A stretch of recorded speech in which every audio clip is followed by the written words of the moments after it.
Grace! Grace, anak!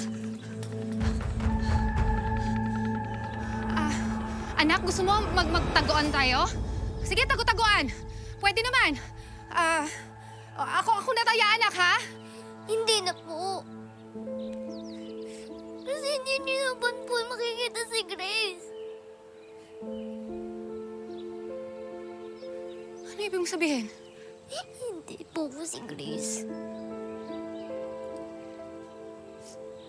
Ako po si Bright.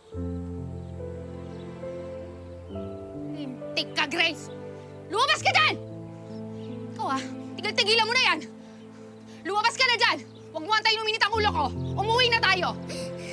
Wala na po si Grace.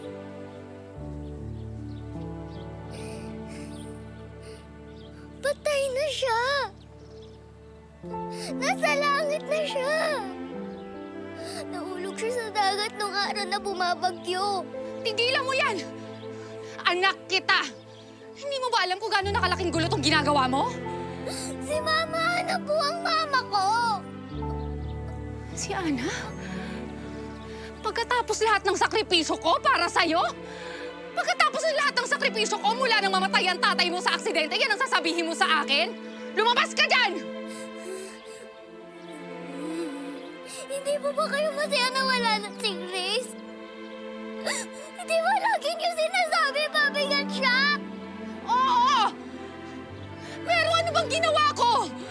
Pinuhay kita! Pinalaki kita! Hinayaan niyo akong mag-isa. Hinayaan niyo akong magutom. Hinayaan niyo ako laging madungis. Hinayaan niyo ako saktan ni Tita Chita.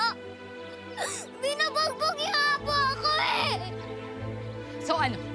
Galit ka sa akin? Ha? Hindi mo na ako mahal? Hindi po ako galit sa inyo.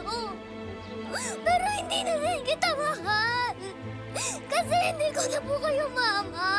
Si Alexandra na lang kayo. Masaya po kay Mama Ana.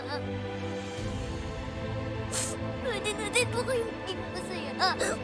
Kasi wala na ako. Ano yan ang gusto mo? Sa tingin mo hindi ko ibibigay sa'yo? Alin Sara, bastos ka! Huwag ka makabalik-balik sa akin, ha? Huwag kang babalik! Hindi kita tatanggapin! Hindi kita tatanggapin!